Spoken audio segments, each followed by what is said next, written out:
This is The Good Show. My name's Surinder and I'm a military spouse.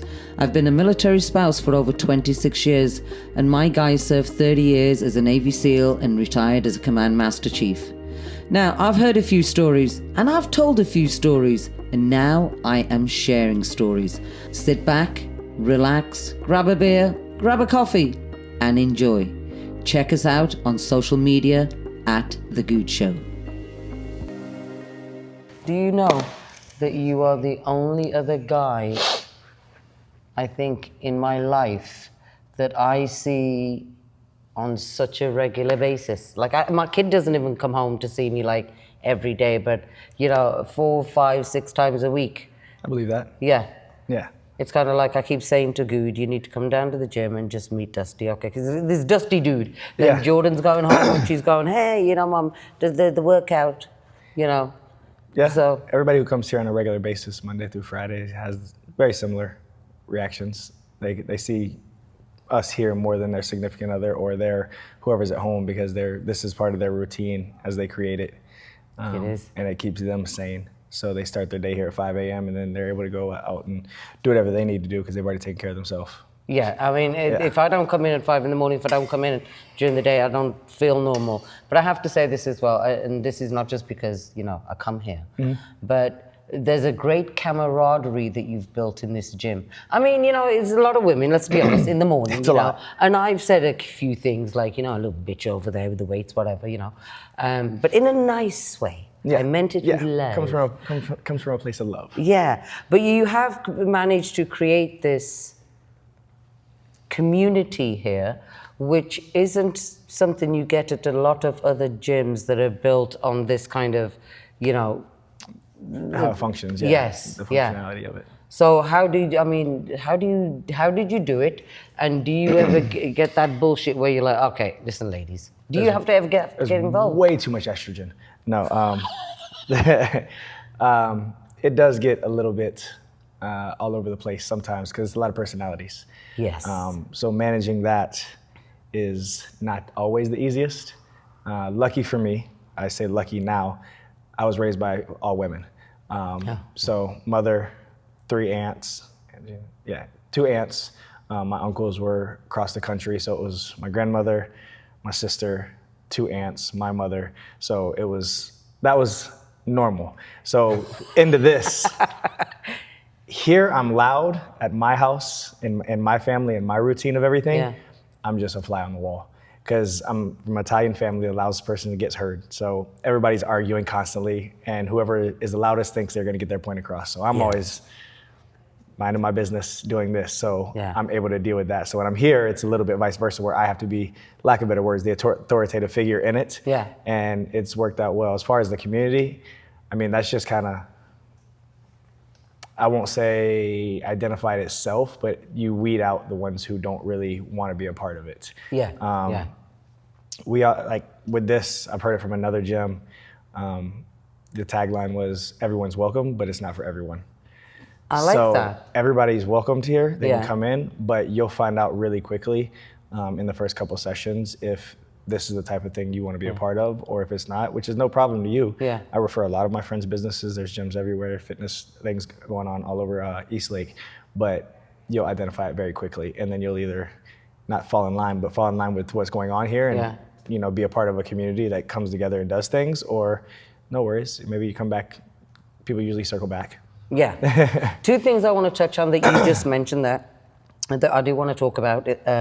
First of all, hormones. You grew up with women. There's a lot of women in the 5 o'clock class. So, but I want to come back and I don't want to talk about their hormones, right? But the other thing is going back to your childhood. Were you a difficult kid? Like, were you a wild kid? What were you like? I wasn't a wild kid. When I got in trouble, I made sure it was worth it. It was usually something relatively large in capacity. It wasn't like he's a pain in the ass or he's always causing trouble. Full life story getting into it. So how I got into this, growing up females, single mother household. Yeah. All of my influences from a young age was whoever my coach was. That was the male figure I had in my life growing up. Tremendous impact. Yeah. As I got to high school, this is the first time I've told that story really. As I got to high school, my coach from freshman year to senior year, junior year, picked me up at 4 a.m. every day. Wow. Picked me and all the other kids who weren't on the better sides of town, and then myself and some others, picked us up, had us at the school by 5 a.m. Working out before school, watching film. We played football. Football is life in Florida. So we're there at 5 a.m. till 7. School starts at 7:15. We're already there for 2.5 hours, and then we start our day. Wow. That takes a lot of discipline. But at that age, do you know that's discipline? That's just raw, I want. It was more I want. The discipline was there. Having a male figure who sets the precedent. He played football at the highest level. He was a football coach in college. He was a football coach in the NFL. So he had his routine that he knew it was discipline. Mm-hmm. He just told us get up, and we had to be there. There was several times my mom was knocking on my door because he's in the driveway honking the horn because I'm oversleeping, and she's like, go, he's here to pick you up. Yeah. So that was my freshman year, sophomore year, all the way to my junior year of high school, so 3 years straight. I got to ask a quick question, though, about your childhood again. At any point while you were growing up, as you said, a single mom, right? Did you ever feel the pressure of when you realized, okay, there is no father figure here for whatever reasons, I am the male in the house, there's going to be some responsibility, did you ever feel that? And not knowing that that's what you felt, but just growing into a man, I don't think I knew it then. We're going back to the 90s and early 2000s, and I don't think with social media being so prevalent now, you can see people creating, this is what the male role model should be, and you can get access to it a lot there. Early 2090, you didn't know, you saw on TV what a full household looked like. You didn't know it, but you were the man of the house. Yeah. Not to dive too deep into that, I knew everything I didn't want to be because I don't know, I have a relationship with my father, all that stuff, but I just knew everything I didn't want to be. Yeah. So I saw what not to do, so it allowed me okay, this is what needs to be done. Yeah. So yeah, my mom played both roles. She did what she could, which was the best, and she did an amazing job.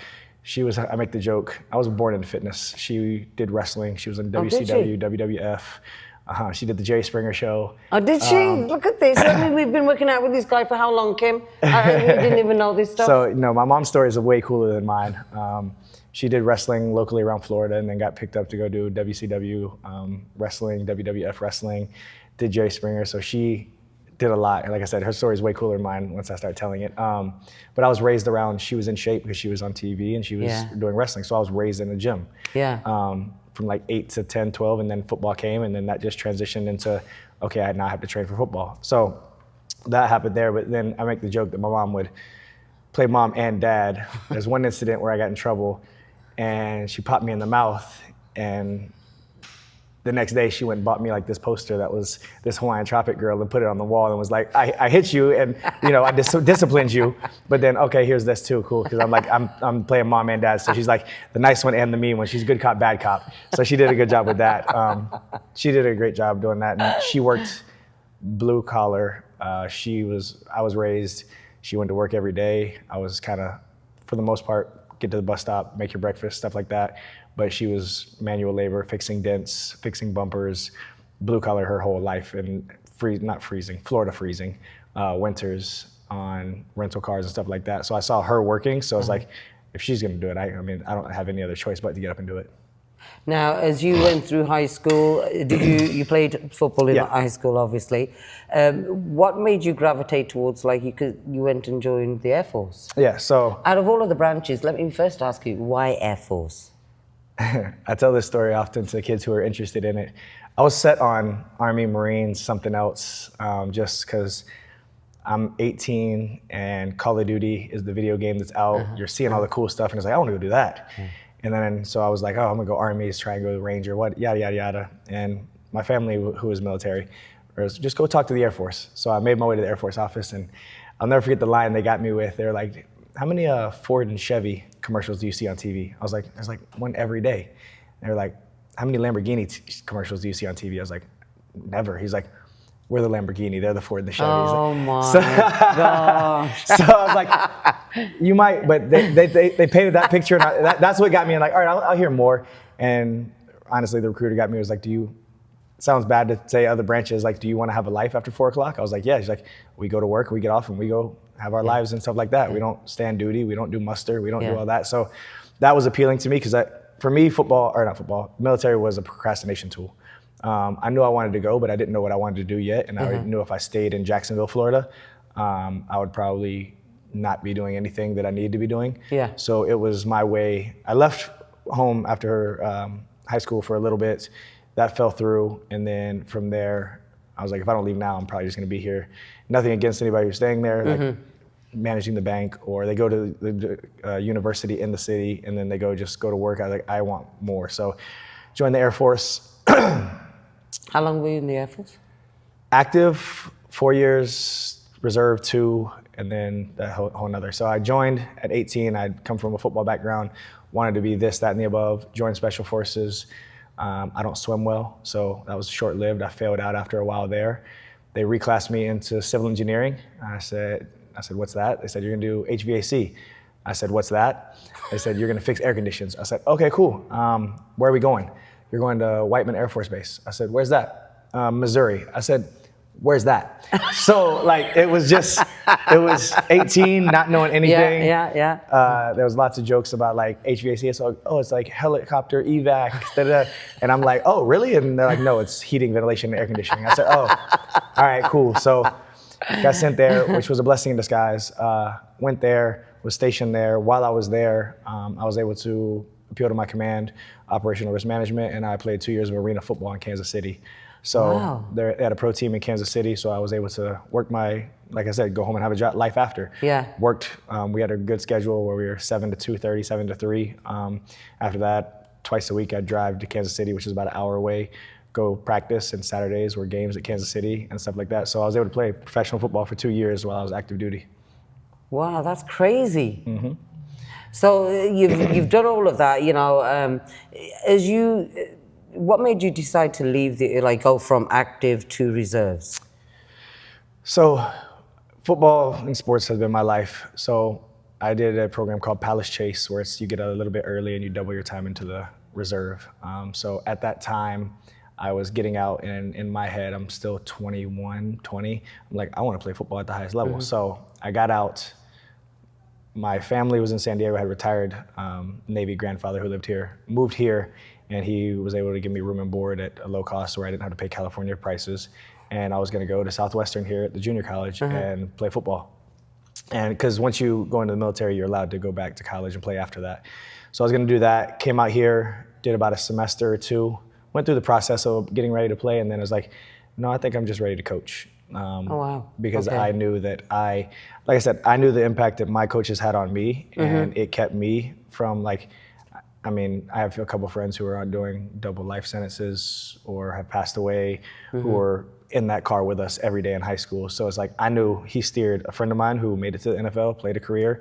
I went this route, and several others who were able to flourish in life because he kept them out of it. So I knew the impacts that he kept me and others from doing. And fitness became a byproduct of having that influence. My influence was wanting to work with youth and mentor and give them something that could possibly push them in the right direction, versus keep them from going astray and doing anything they don't need to be doing. That's so selfless when you think about it, because I think, okay, I could have gone on to be a professional this, or whatever, but you realize that the impact that one individual has on you. And sometimes I think we walk through life and we don't even realize who has come in and created or started the change for us.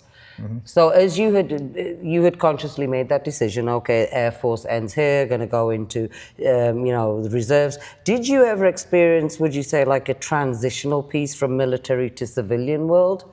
Yeah, that came probably, so fast forward, I go Air Force, I go reserve. While I'm reserve, I'm learning everything, mentoring under coaches, learning their systems, partnered with someone who was here, who had a very good business set up. But I was still young, 24, 25. I was like, maybe I didn't give the military a fair shot. So one of my clients was a Coast Guard recruiter. We just had a conversation, and he was like, hey, you can lateral over into the Coast Guard and carry over your time and possibly, go do something you want to do. So started the conversation, ended up making the decision like, all right, let's give it another chance. So we crossed over, 2015, joined the Coast Guard.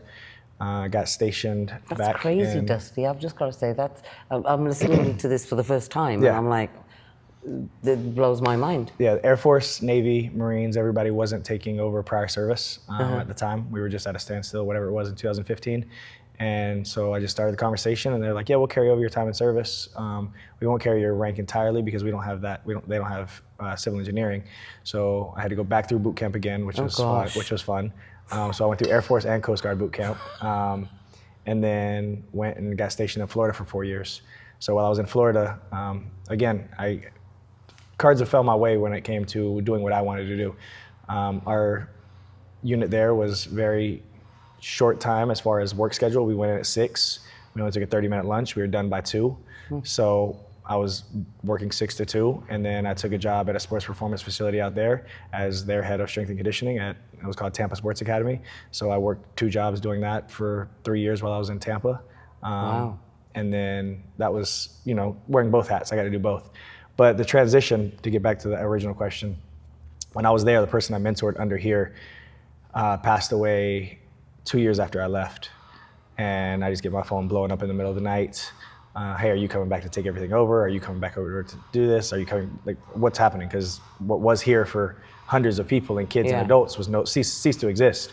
So I started looking into it. So I accumulated as much leave as I could, which was like 30 days, so I could leave a little bit early. So I finished my contract 2019, loaded my car, drove back across the country out here. My grandfather's still here. He's in his 80s now, so it's him. His house is almost paid off. He's had it since '96. Oh, God bless so him. I help out there, but in the grand scheme of things, I'm paying a lot more of rent than I should. I'm paying his mortgage almost, which is still less than everywhere else in San Diego. Yes, rent-wise, absolutely. Yeah, exactly. So the ongoing joke is he owes less on his house than I do on my truck. So he's been there since '96. So I'm helping there, and I was able to came back here, and then rented a 500 square foot corner of a friend's gym and kind of just built it out from there. But transitioning from active duty, people don't realize, some do. I assume everyone I'm talking to is more knowledgeable in the field than sometimes they are.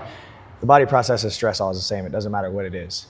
So going from active duty life where it's rigorous of physical activity, I'm on a boat, I'm moving stuff, I'm doing this, to now you're transitioning to a part of your life where uncertainty, sleep schedule, long days, doing this. Yeah. The stress accumulates, and if you're not doing anything to manage it or recover, it's gonna start to slowly wear and tear on you until you're just run down. Now, I don't know if I've ever felt it. Sometimes I think I have, but is it like you're on this high and then it's a drop? It's like you just.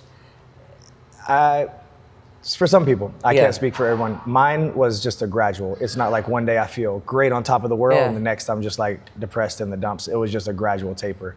So it's just the body is going to accumulate so much stress to where your anxiety's high, you're always on go.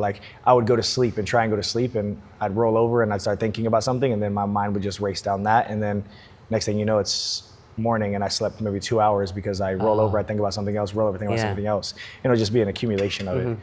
An easy analogy, the goal of it is with stresses and cortisol levels is to figure out ways to combat it. You can't prevent it, but you have to be able to take the certain steps to train the body to respond to it. Is that did you have to do that to yourself to? Yes. Yeah. In short, yes. Yeah. I don't have the best routine for it because I wear a lot of hats, and that's self-inflicted. I struggled in the beginning. You're starting a business. It's not flourishing. So you're taking on all these roles and doing all these things for other people that you probably could have set boundaries on to where you would have been able to recover. Like if someone goes out of town and they can't come for a session when I'm starting a gym, hey, what do I do? So now I have to stop what I'm doing, cater to them, tell them what to do outside of that, which is not really in my scope of practice, but I want to deliver for my business as it's growing, and I want to provide more value, that you're trying to do everything, and all it is just emptying your cup more. Yes, yes. Learning how to say no. I read a book, and it was last year, I can't remember the name of it, but it had a chapter, and the main thing I took away from it is no is a full sentence. Yeah. It is. You don't have to tell someone why you're saying no, but everybody has this obligation where they feel, oh, if I say no, I have to tell them why. A lot of times I'm saying no for me, and that was one of my biggest is telling people like, hey, can you do this? Well, I can't make it during your sessions at 5, 6, 7, but I can make it at 8:30. No, I'm sorry, I can't accommodate that. Yeah. Like just no. But don't you find that like when you started the business off, because I've done the same thing, you tend to give out a lot of freebies almost. Yeah. Like, yeah, I'll do that, and yeah, I'll do that, and do whatever you can to get the word out. But then there has to come a point in time where you go, okay, I've done enough. Yeah. I've done enough. Yeah. I've had this conversation a lot, and I still have people come in here who I've had since they were in high school, and they still just want to come in and train every now and again. And I'm like, yeah, you can, but I love you and respect you, but there's a price. Like, this is a business, this is my livelihood. And there's a lot of pushback because people don't like change. But the people who will before you will understand and do that. And the ones who don't, I mean, respectfully, we can still be friends, I guess, on the outside of whatever the service is. Yeah. But like, I'm the type, if you started, I know you've started businesses, but if you started a business doing whatever you're doing, I'm not gonna call you and say, hey, can I get a discount? I'm just gonna buy it. I'm not even gonna tell you most of the time. Yeah. Like, my friends have businesses, and I'll stick to the fitness and stuff I'm in now. My friend Les has a successful business. He drops courses online all the time, and it's great content and great educational stuff. And I'll go buy it, and then I'll talk to him about it days later and say, oh, I just gave it to you. But I'm like, I'm not gonna take that away from you. No. For instance, I mean, we have our physical therapist, Joseph, here, but I'm like, hey, like, how much is a session? Yeah. And if he decides to give me a discount, that's on him. But I'm not gonna go with the entitlement. Entitlement's the quickest way to rub me the wrong way. You coming in and just that, so. Expecting, yes. Back to where I'm getting off on a tangent on that one. But just in the beginning, you're giving so much, and then you have to get to a point where it's just like, no, I'm not doing that. Did you find that when you did start saying to people, no, I'm not doing that, or no, I can't do that around your time schedule, people tend to kind of like, you filter those people out that you really need to filter them out. Yeah, they need to weed themselves out in the sense of that, because they're just going to keep, I don't want to label them terrible people and say, but takers will take, and we all know that. Like, it's the way if you give them a little bit, it's just going to continue, and then they're going to ask for another, and then ask for another. So it's like filtering that out and telling them, no, it's not in my cards to do that. And I'll tell them, like, and I've had conversations, and we've talked about this with other people with businesses. I'll never overcharge someone, but I'm going to charge for what my time is worth. Absolutely. And it just comes down to that. You're not paying me because I know how to do this. You're paying me because I took the time to learn this so that I can teach you in 5 minutes. Yes. You're not paying me for the 5 minutes. You're paying me for the years of me in a book learning, okay, well, this is how we get to this. Listen, there's something you missed out here, I think, along your career. Bodybuilding. You're a bodybuilder. Did that, still trying to get back to it, but stress, working on it. Body's not responding like it should. I just need some way to compete. It's an outlet for me. So playing sports has been that. Once I stopped playing, I was like, all right, well, if I don't have something to prepare for, I'll always train, but I won't hold myself accountable on all the other facets of what needs to happen. My nutrition, my sleep, my cardiovascular. This is just the way you are engineered. Yeah. Competing and stuff is my outlet, and it's what I need to do to keep myself, active and doing things, whether it be a flag football tournament or a kickball. Like, I tried to do all that. Once I stopped, I tried to do recreational activities, and I'm just competitive. Yeah. Like, me and my mother raised me the same way. Like, we would be standing there and we'd say we're racing, and she'd push me and then try and run, and like, that's just how competitive we are. Yeah. So you compete in everything. Yeah. So I tried the recreational sports, and there's like Volo and all types of stuff, and you join them here in San Diego, and you go, and I'm like, I want to compete. Like, winning is fun. Yeah. Yes, it's fun to play the game, but then I'd walk up and people would be like drunk killing shots in the parking lot, and they're like really doing it for fun and community, and I'm like, this isn't going to mesh with what I want to get out of it. So a friend of mine talked me into it, actually. He's here in San Diego. He's at a gym. He was who I first interned under. He's 54 now, probably closer to 60s, still in phenomenal shape, has his own gym here. I was training, and I wasn't training for anything. And he was like, oh, you're a pretty boy. This is 24, 25. You should do one of those physique competitions or model searches. I'm like, no, I don't want to do that. That's stupid. They go get tanned. You got to eat broccoli all day. Like, I don't want to do that shit. He's like, oh, well, I signed you up for one. the fuck? Oh my gosh. So he signed me up for one because he was doing a powerlifting competition up at Muscle Beach in LA. And he's like, oh, there's a physique contest too. So I signed you up for it too. You didn't, I guess, need a lot of information, but he signed me up for it.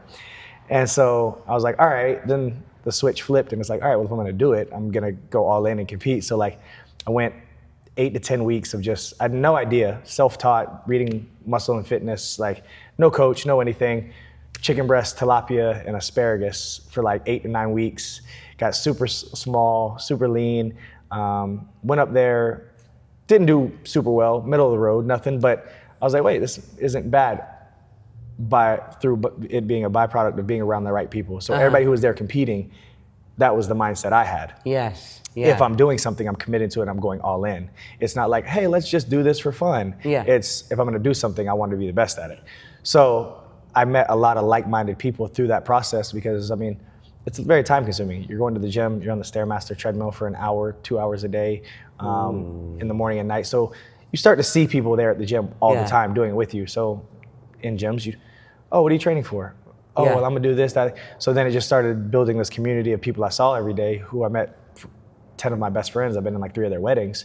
A friend of mine had just turned pro as a men's physique competitor 2013, and he was just starting to build like a team. He was now a coach. And there was about 10 of us right here in Chula Vista at the 24. We'd always train together, work out together, and then just started doing that. And 10 years later, I was still doing shows. Oh my gosh. I started in 2013. My last one was 2023, I believe it was. So still something I like to do and want to get back to. Managing my life is where I'm trying to get back as far as my sleep schedule, my training schedule, and not pouring everything into everyone else and making time for myself. How old are you? I'm 35. 35. Oh, God, you're young, Dusty. Now, but since you've been working out, and there's obviously you've gone through some phases of obviously teenager, whatever. At 35, it's a little bit harder for some guys to be working out at 35, obviously, compared to 25. What would you say from 25 to 35 are some key pointers for men in general, mentally, hormonally? Because I think it's a known fact, obviously T levels drop as guys get older. I think it starts when you're 40, I'm not sure. But, and again, it's one of those macho things that guys don't want to accept. Yeah. So, but there's got to be some pointers along this 10-year period where for the following 10, they're on the lookout for making sure they will benefit them. Can you give me like 3 points that maybe?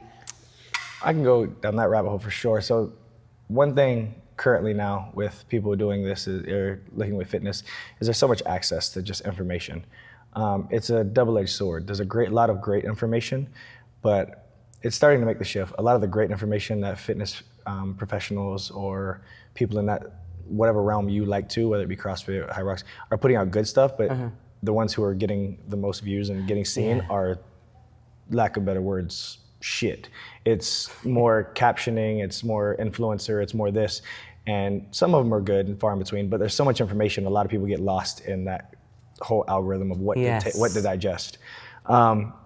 Through the past 10 years, what I would take away is, one point is just, at 25, I go back to, I was all or nothing. I'm all in. Literally, I was reading last night, and it was about always something is better than all or nothing. So I've done it several times, and I would call it like, not self-sabotage, but I'm so mentally still wanting to be that version that I'll set up a perfect schedule. Every minute's calculated, a meal schedule, a training schedule, and it'll be perfect in my head. And then I'll go for it for 2 or 3 days, and on day 3, life happens, something comes up, and I fall off track, and I'm like, it'll hit me, and I'll just be like, not devastating, but I'm like, shit, like, and then I'll just wait till next Monday and start again. So it's like, I can't do it now because I messed up the all. So do you give yourself some grace though, knowing that okay, life has got busier, more complex as you've got older? That's what I'm learning. So that's what I'm saying. So all or nothing versus always something. So now it's like, okay, well this happened. Yeah. Let's set manageable expectations, not optimal. Optimal is always great. We strive for it and try and have the best case scenario. It's like being in a wind tunnel and trying to do your best sprints. Like, everything's calculated. Life is chaotic. It's unpredictable. So you try and set out, all right, I'm gonna train 5 times this week. But if you don't make it all 5, are you gonna shut down and say, all right, I messed up on day 2, I'm gonna start again next week? So it's always do something versus, always trying to be perfect in everything that you do. That's one thing, is just staying moving. And then social media gives this unrealistic expectation of what fitness is a lot of times. You see the in shape 25 to 35-year-olds. There's always anomalies, and people think, oh, if I don't look like that, I'm not in shape. Well, there's a lot of people who are in tremendous shape in their late 30s, and they're training 3 times a week. It's like, you do what fits your schedule. And that's one thing I say about this field is, when you have people coming in, I can tell you how I think you should work out, but if I don't take into account your life, that's not something you can do. So it's meeting them where they are. And I think that's a big disconnect of where a lot of young fitness professionals and young trainers and young coaches miss the point, is they know how to get people to the end result in their world. If you come in and you work 2 jobs and you got a kid at home and dad's not in the picture and you're doing all this, I'm not gonna sit here and tell you, all right, I need an hour of cardio in the morning, I need an hour workout. It's gonna be, well, let's figure out what works in your schedule. And being realistic, setting goals that you can basically accomplish. So I'm big on, as you transition from 25 to 35, don't set outcome goals, set behavior goals. Oh, that's good, I like that. I can say I wanna be 200 pounds, I'm 205 right now. And if I don't hit it, it might hit me like a ton of bricks, where it's like, I didn't hit my goal.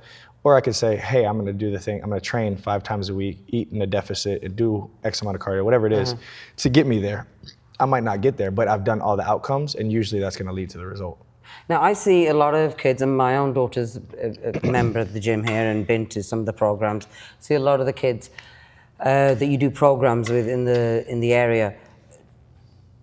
Yes, you've got the gung-ho kids, and everybody thinks, going back to, hey, 25, How do you corral those kids and get them to listen to you, get them to follow you? Because sometimes when I drive by, I've just drive by. Sometimes I think I'm going to lose weight by driving by. But I've seen them all out there, lunging or whatever they're doing.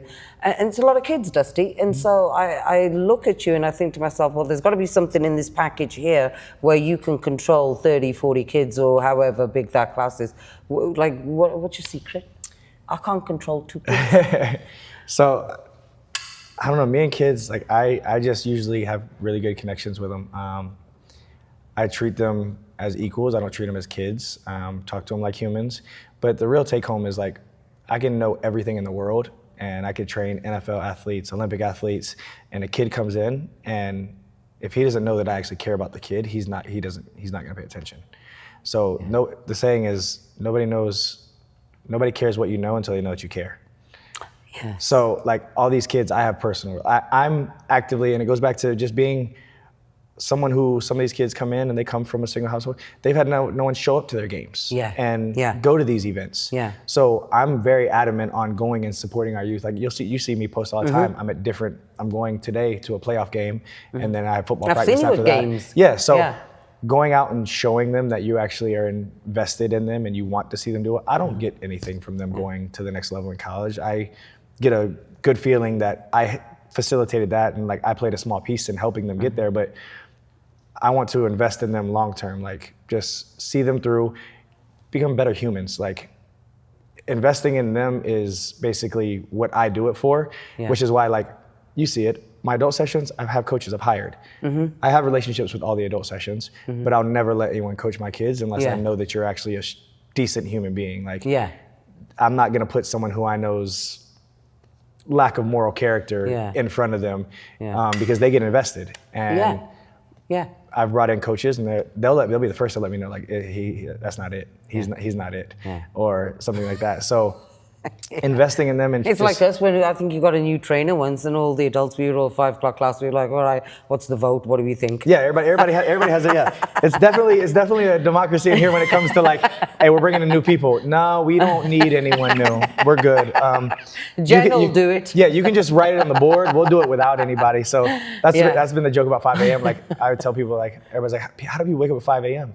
I'm like, that's my busiest class for the past 7 or 8 years. And they're like, what do you mean? I'm like, I could literally walk in there, write it on the board, go in my car and sleep for 45 minutes and come back and they're gonna do the entire thing. But with the kids, I just think that it's a very underserved, and the way that people are starting to monetize youth sports, and it's a $1 billion business now. That's a whole nother soapbox. Wanting what's best for the kid is seeing them develop and them flourish versus like, it's not a money grab. I don't charge tons of money to come here. I make it very reasonable, and I want people here, and like they become an extension of me. Like, I want to be a father, so this is just my thousands of practices. Like everybody, all the kids always ask me, because I've had kids since they were like 15 and now they're in their 20s, and they're like, when are you having kids? I'm like, why? I get the best part. Like, I get to train them for the sport I want them to train. I get to go to their games. Yeah. That's the fun shit. I don't got to go home and deal with feelings and emotions. So, listen, in this new year, in 2026, I've had a couple of military spouses approach me. You know, one of our big things is always, and Kim, I don't know if you've ever done this, but I've done it plenty. Every time my husband goes away for that 6-month deployment, I think, all right, when you come back, I'm going to be like, you know, it's never really happened like that.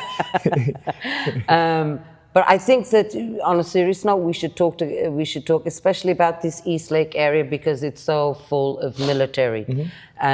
We definitely want to I would love to do something with you about getting some spouses together for that 6-month time frame. I love that. Their guys away on deployment, and we can just reveal a brand new you. You know, to six months of them getting a chance to just focus on them and not having to be, you know, in the household helping with the spouse duties and everything. That's just all of them for 6 months. Yeah, I mean that's the way it would. I think there's a lot of spouses out there that want to do it, don't know where to go, how to start, and sometimes it's a little intimidating. I mean, you know, maybe I always think it's different for guys when you go into a gym. Like when I've gone to a couple of gyms in this area. And you walk in and you feel a little intimidated because there's so many people, and there's so much shit going on. You can't get a piece of equipment, and everybody's on a phone, and everybody looks good. Everybody looks so good. Kim, you must know that too. I mean, we've seen people in the parking lot of gyms putting on makeup before they go into work out, and I'm thinking, what the heck, man? I get here early and these people are dusty. I'm like, man, so, but yeah. I work out very, very homeless. Like, I'm not very matching set, all that and the above. Like when the 5 a.m. ladies come in and they're like themed and they're like, oh, we're doing an 80s. Yeah. They woke up at 4 to curl their hair, and I'm like, nope, I can't do it. I'm gonna be in sweats and a hoodie, and I'm gonna work out, and then I'll look good later at some point. But during that session, no. They're awesome, but. Yeah, I could never. Even my kid has said to me when I've shown her some videos from here, and I've gone, hey, look at that, look at that. She went, Mom, why do you have to wear Walmart sweatpants? because they cover my legs and I can work out still. Like, we're good. Yeah, I mean, because I sweat in them, girlfriend. Yeah. She's like, no, you got to get Lululemon. And in fact, today, I said to Kim yesterday, I said, tomorrow, because we're going to do the podcast, I'm going to get some nice workout gear. I mean, it's not Walmart, but it's not Lululemon. Yeah. So, but then thankfully I didn't have to wear it today. I mean, I ate my Jimmy John's and in I came. You got plenty of time for that. No, but seriously, I do want to talk to you about that. And how do people in this area, because I also know military families PCSing in and out of the area. How do people get in touch with you? How do they know where athletic culture is? Everything's gone through our website or social media. So our website's athleticculturesd, as in San Diego, .com. All of our information's on there, class schedule, sign-ups, drop-ins, 3-day trials. We offer everyone a 3-day trial. Come try it out. I like to make sure, I'm very not salesy in that sense. I want you to try it out and make sure it's a fit for you before I even ask for your card. It's very informal in the sense of you coming in, we'll talk, I'll get you sign some waivers, and then I'm like, all right, try the workout, and then make sure it's a good fit, because I don't like to try and sell people on, oh, you're gonna do this, that, and the above. Make sure it's for you before you, like I said, everybody's welcome, but I wanna make sure this is what you wanna do. So our website, our social media is Athletic Culture SD. Mine's Dusty Anfuso. You can tag that in the comments of it, but they can message me directly or visit our website and just come in for a trial. Perfect. And listen, any of you ladies listening out there as well, if you want to come in and work out with me and Kimmy, 5 a.m. 5 a.m. class, that's right, they can come in with you and me, Kim. You know, and then we can introduce them to the 5 o'clock crowd, the lovely bonitas. The lively crew at 5 a.m. Yeah, I tell you, it is so worth getting up out of bed. As long as they stay on our side of the tracks. To dive back into that, like what you were talking about with intimidating. In here, men seem to get intimidated. I'm obviously a guy. I understand group fitness class, and it's taking a shift. But people think group fitness class, they think very, I don't know the right words, but fluff, like not actually hard training. They think, not a shade at F45 or anybody else, but like timed circuits, this, that, and the above. Ours is a little different. It's very strength-based, and then we tie in all that. So the guys come in here, and you've seen the women in here. They've been here a while, and they're strong. Yeah. And then guys come in here, and they either get really intimidated because they're like, they have the same weight on the bar as I do. I either need to step it up, or maybe I'll go somewhere else. But with women in here, it's usually very empowering because it's a woman-led class. Like it's 20 women in here and maybe a guy. And we love that one guy. I was about to say, but yeah, we do. We love him every time. There's only one guy in the class. It's like, and he keeps showing up and does everything, and they're getting stronger. But it can be a little intimidating. That's why we try to have that community effect where it's like very welcoming. You have the certain ones who will welcome you, and certain people who are. I don't like to say anything other than they're here to get the workout done and then go. That's been. I've been on both sides of that. I've been very much where I walk in the gym with a hoodie on, don't talk to anybody, do my workout and go home. And then I've also went in there where I had a great night's sleep and I'm like, oh, how's everybody doing? And I got time. Totally. So it just depends on where on the spectrum you are, because we check both boxes as far as whether you want to catch up about what happened yesterday or you got to get your shit done and go. The one thing I will say is when I think about it, when I come in the morning, there's a BS that happens everywhere, but there's never that air of negativity, is there? When we come in at 5 in the morning, any time that I've come in, that is what I've been looking for, because like I said, I know when you get a bunch of women together, we all know when you get a bunch of women together, sometimes there is one that's not so nice. But all of us at 5 o'clock class, I mean, I think it's one of the reasons why I come, because there isn't that level of negativity. It's just, and then once we're doing something like last month when we did Squattober, like you may not speak to someone who's seen for the whole month, but the day they go and try and do something they've never done, which is squat a heavier weight, the entire gym stops and cheers them on. Like the videos, that's what everybody's like, wait, those are the days, like you build up to that. You build up to those days, and you see, you can squat in this corner and I squat in that corner, and we might not talk for the whole month for whatever reason, but you've showed up every day, and I'm, regardless if I want to notice it or not, I notice, oh, she's here every day. And then at the end of the month, you do something that you couldn't do at the beginning of the month. It's like, that's an achievement. I've been here struggling with you. Like, we're encouraging each other in that sense, because you just go through, like, it's very military in that sense. You go through the shit with whoever it is. And at the end, you're like, that sucked, but we did it. Like, I know, I love it. Now listen, if there's any ladies in the East Lake area, any military spouses, I'm gonna drag them down to the gym. It's 2026, we wanna get them moving.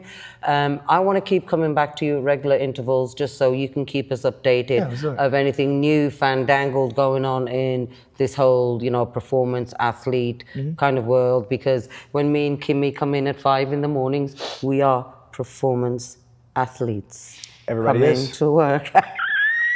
we don't feel like that when we leave, when we're dragging out the door, but But it's funny, like, not to go off on tangents because I can talk about it all day, but you come in here and they struggle, and I can relate to 3 people I can think of in particular. They come in, it's Monique, Tammy, and Keisha. They come in here, they work their butt off in here. They talk about how sore they are all the time. They went on a hike with their book club, and halfway through they realize that they're literally pulling their friends who aren't training up, because they're in shape and capable and they're doing everything. So like in here, this is where you want to struggle, is what I tell everybody. Like in the weight room and doing physical activity, you want to struggle, because then when you go and do something like a hike, or some people have done marathons or a trail run, you're doing it and you're like, oh shit, I've never done this, but I'm capable. Like last year we went and did a group Spartan race.